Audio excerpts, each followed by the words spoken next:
أهلا ومرحبا بكم في برنامج داخل واشنطن. أنا مضيفكم روبرت ساتلوف. كان يوما باردا في واشنطن، حيث أقيمت مراسم التنصيب في الداخل لأول مرة منذ 40 عاما، لكن غياب الحشود الكبيرة لم يوقف تنصيب دونالد ترامب الرئيس السابق والأربعين للولايات المتحدة. وقد باشر الرئيس الجديد على الفور تقريبا في تنفيذ أجندة أميركا أولا. ماذا كانت الرسالة التي تضمنها خطاب تنصيبه؟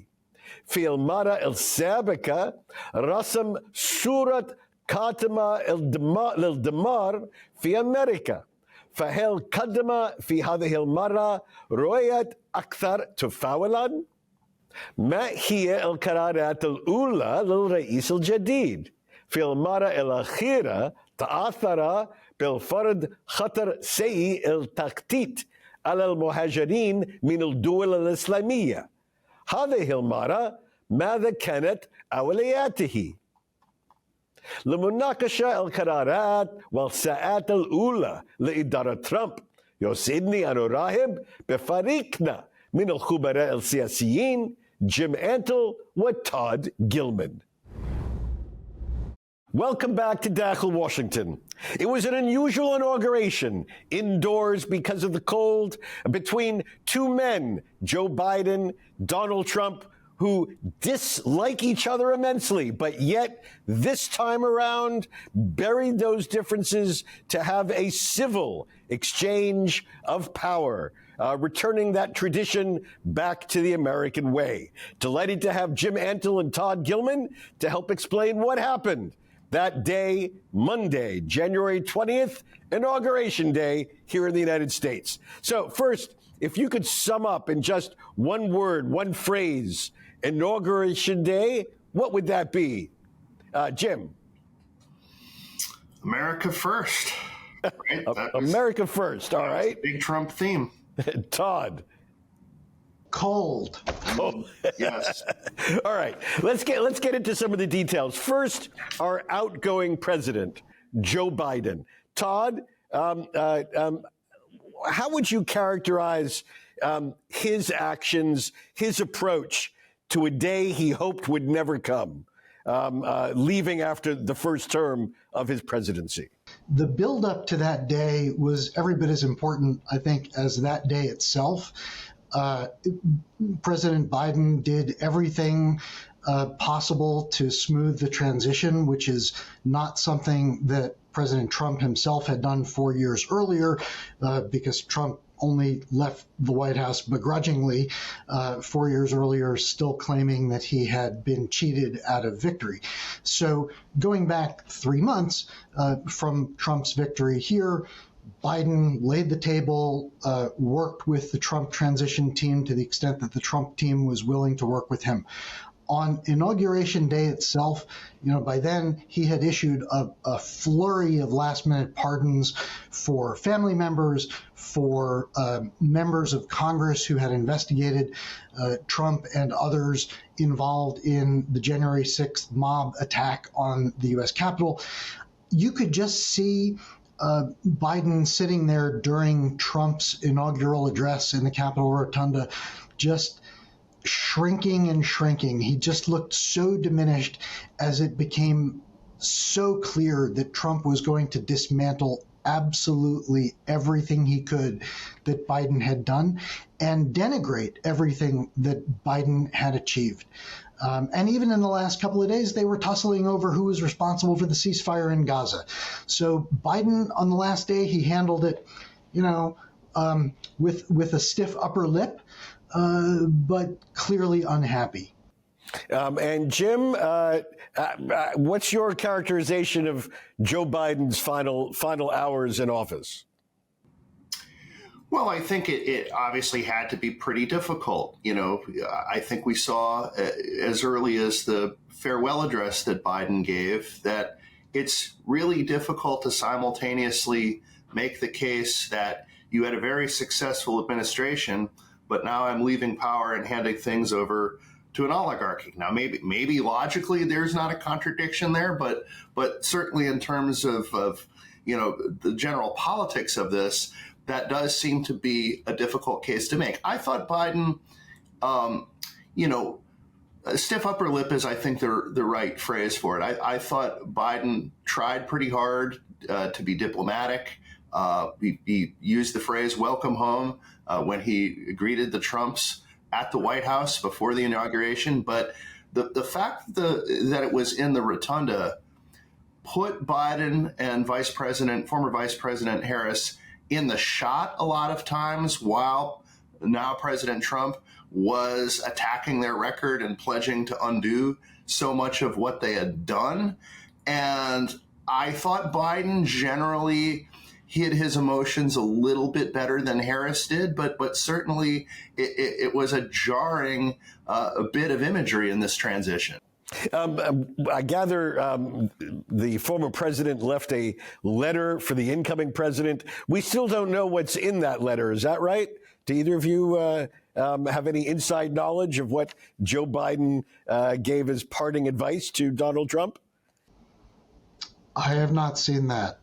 Wow. What do you think was in that letter, Todd? I've never seen the letter that Trump left Biden, even though both of them have confirmed that he did actually do that. We've never heard the contents of that I know of, although Biden has characterized it as surprisingly gracious. Oh, interesting. There are so many details. We still don't have the details of the love letter that the North Korean president gave President Trump.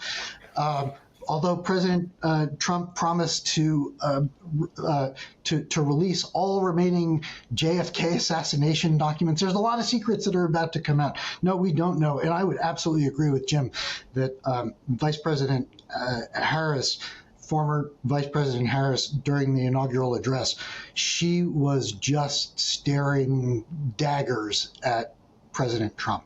I mean, it was more than disbelief. There was just barely concealed Contempt, I think, is the right word. Yes. All right. Let's look at President Trump himself. He certainly wasted no time in setting the tone for his new administration. How would you characterize his message, Jim? Direct, blunt, not very conciliatory, but conciliatory wasn't what a lot of his strongest supporters were looking for. So I think they've tried to hit the ground running in a way that they really didn't 8 years ago. I think they're better prepared. They are coming into this with first-term energy, but second-term experience. I think if you generally like the kinds of policies that Trump is going to pursue, that you're pretty happy with the first couple of days. But if you don't, there's not really much for you to hang your hat on. First-term energy, second-term experience. Before we get to the policies themselves, let's just focus for a moment on the inaugural address. Todd, is there one line that you think will be remembered, beyond the news cycle? Well, there was a lot of lofty rhetoric of the sort that you always hear in inaugural addresses. We're unleashing a golden age for America. I thought, 8 years earlier, when President Trump took office, he described in a very shocking way American carnage. He described the hollowing out of cities with job losses and manufacturing sector losses and crime and criminality. And he just painted this bleak picture of a country that was really not recognizable with the reality at the time. He didn't make that kind of message. He didn't offer that this time around, but he did obliquely nod to the idea that America has been in decline by saying over and over and over again, we're no longer in decline. We are going to have pride again. People are going to respect us around the world again. There was a lot of implicit victimhood and grievance just shot through all of his rhetoric, together with the idea of strongman leadership, where America is just not going to put up with any crap from anybody anymore because I'm back in charge. Yeah, I thought it was less bleak than 8 years ago. I was a bit surprised with some of the headlines that emphasized how bleak it was when it clearly was less bleak than 8 years ago. Although, I mean, there were these lines about decline. Was there some line or theme or passage, Jim, you think that will stand the test of time? Well, I thought what was interesting to me is that while there certainly was some of the soaring rhetoric that you come to expect from inaugural addresses, the basic structure of the speech was much more like a State of the Union address than an inaugural address. There were thematic aspects to it, but he spent quite a lot of time discussing both his political success and fairly specific lists of things that he wanted to do, a lot more specificity than you tend to hear in these kinds of speeches. And he made some fairly specific promises, about the cost of living, about whether we will be at war or at peace, what the state of the economy is going to be, that Democrats are going to be able to hold him to and hold Republicans to 2026 and 2028. Any particular image from Inauguration Day that is likely to be emblazoned in history books for the next 100 years? Some image that stands out in your mind, Todd? Well, I mean, I hate to. I am no fashion icon myself, but the First Lady Melania Trump's hat gained a lot of attention. And I think the tableau of President Trump taking the oath without putting his hand on the stack of Bibles that Melania Trump was holding, and also with his daughter standing next to Melania in another costume that looked, I don't know, like a 1970s flight attendant outfit. It was, I mean, if you want to talk image, those were some of the images that you'll look back on and say, wow, they really had an interesting, strong sense of fashion. I want to revisit real quick if there are any memorable lines. I don't know if the lines themselves are going to be memorable, but in his inaugural address, President Trump promised simultaneously to keep America out of war and to retake the Panama Canal and to expand U.S. territory. And I think that is going to be something that historians and lawmakers for the next 4 years will be looking at and trying to figure out what the Trump doctrine really is. Okay, very good. And then, Jim, before we go to the break, any one image that is stuck in your memory? Well, there's certainly Trump with the swords cutting the cake, and there's Trump with the village people.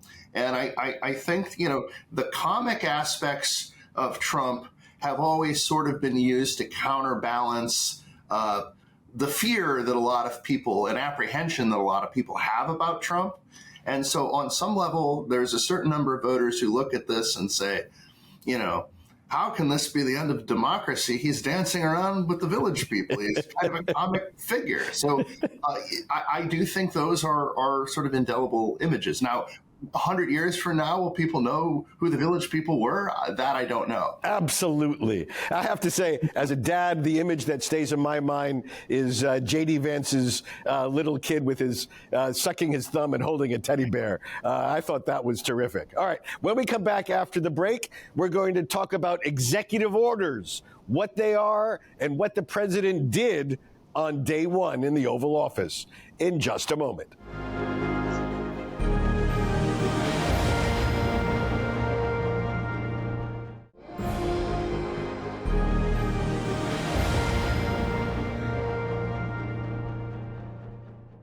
Our guests today include Todd Gilman. Todd recently joined the faculty of Arizona State University's School of Journalism.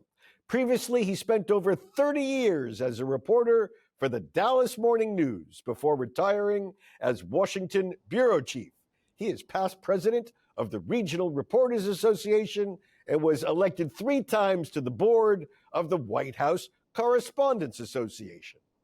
Also joining us is Jim Antle. Jim is the executive editor of Washington Examiner magazine.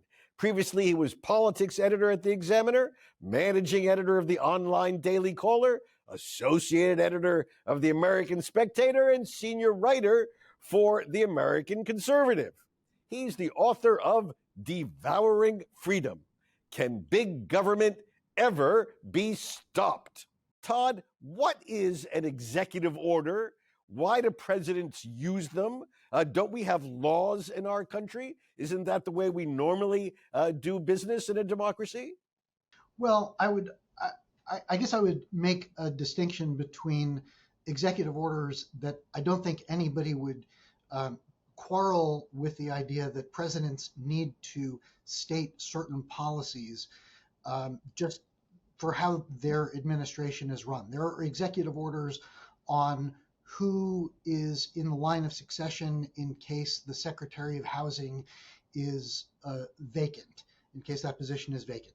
There are executive orders on the handling of classified material or various things like that. The executive orders that President Trump signed that drew a lot of attention were a lot more robust expressions of presidential authority that presidents have used for decades to kind of fill in the cracks where maybe Congress was ambiguous or the law is ambiguous, or maybe there's just a power vacuum and they just claim authority that they may or may not have, and they'll see if it works out in the courts. So one example of an executive order that President Trump issued on his first day in office was to revoke the policy of birthright citizenship, automatic citizenship for any baby born on American soil.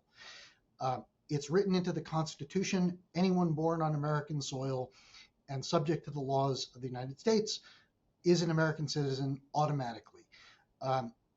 The president acknowledged as he signed it, I don't know if it'll pass in court, but I think it will. His executive order on its face is just absolutely in violation of the wording of the U.S. Constitution. But, you know, that's what lawyers are for, is to sort out the nuances. There were all sorts of other executive orders having to do with border security and not allowing people to claim asylum at the border.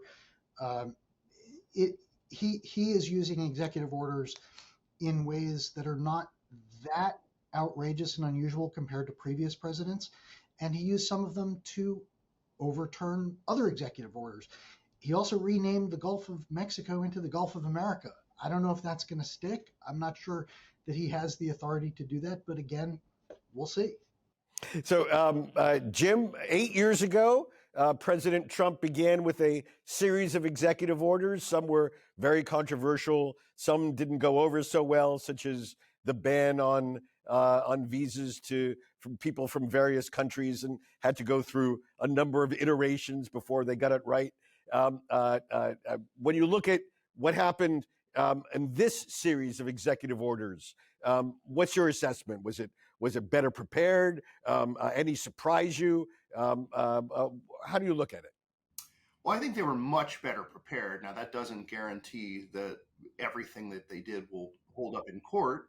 And certainly the risk of any executive order rather than an act of Congress is that if you're replaced by a president of another party, all of that can go away with the stroke of a pen, just as Joe Biden learned or relearned on January the 20th. Your executive actions can just be automatically rescinded by your successor. I think one of the things that stood out to me is that there was a real emphasis on issues like immigration and diversity, equity, and inclusion and affirmative action. And Trump was much slower. Now, I hesitate to say they're moving at a pace where these things could be being issued while I'm speaking, but they were slower to deliver on some social conservative priorities. I don't believe they've yet reinstated the Mexico City policy, which forbids funding of certain international organizations that perform or promote the legality of abortion. So it may signal where different conservative and Republican factions now stand in the pecking order, and that may be a little different than it was 8 years ago. And Trump may have more credibility and flexibility with some of these groups than he did 8 years ago, when he was still kind of new to the Republican Party and new to the conservative movement. Now he's sort of the leader of both of those things, and he kind of gets to call the tune a little bit. I want to say, I think that he just ran out of time. There's only so much time in one day, and his wrist was probably hurting from all of the orders that he signed. You got to pace it out a little bit. Was there some order that you were surprised to hear about, Todd? I got to say, I think we need to stop being surprised at anything that President Trump does. I mean, I didn't expect for him to sign an order, or for his administration to put on leave every federal bureaucrat, every federal employee who is involved in diversity, equity, and inclusion training, which is more, that goes a lot farther than just saying we're not going to do this training anymore. That is highly punitive, and it is part and parcel with the idea of ridding the workforce of anybody who isn't completely loyal to Trump and to Trumpism. So it completely makes sense, but it's a very creative sort of move that is also very aggressive. When you think about Inauguration Day taken together, the exchange with Joe Biden, the events in the Rotunda, the indoor parade, the balls, President Trump's impromptu press conferences, his signing ceremonies. When you put it all together, what do you think?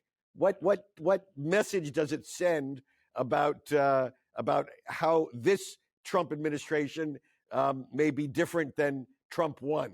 Jim? I just think that a big problem in the first administration is that there were people who knew what they were doing. There were people who were personally loyal to the president, and there were people who were aligned with the president on policy, but rarely did anybody check 2 out of those 3 boxes, much less all 3. I think that they have done a better job of finding people, identifying people with actual experience in government who are more or less supportive of Trump personally and of what he wants to do on the policy front, and that they came into office much better prepared to start implementing things as quickly as possible. And there, I think, has been, for a Trump team, remarkably little infighting that's leaked out. I mean, obviously, there's been some of the stuff between Elon Musk and Vivek Ramaswamy, but that was more the norm the first time around rather than the exception. All right. Well, there we go. Jim Antle, Todd Gilman, thank you so much for helping explain the first 24 hours and what it means for the next 4 years of President Trump's second term in the White House, our 47th president, only the second in American history to win, lose, and then win again and regain the Oval Office. Thank you for joining me on Dakhel, Washington. وبهذا تنتهي هذه الحلقة من برنامج داخل واشنطن. إن كانت لديكم أسئلة أو تعليقات حول هذه الحلقة، خاصة فيما يتعلق باختلاف في أولويات ترامب بين إدارته الأولى والثانية، أرجو التواصل معي عبر تويتر على هاشتاج Inside Washington أو مباشرة @RobSatloff. سوف نلتقي في الأسبوع المقبل، وحتى ذلك حين شكرا لكم وإلى اللقاء.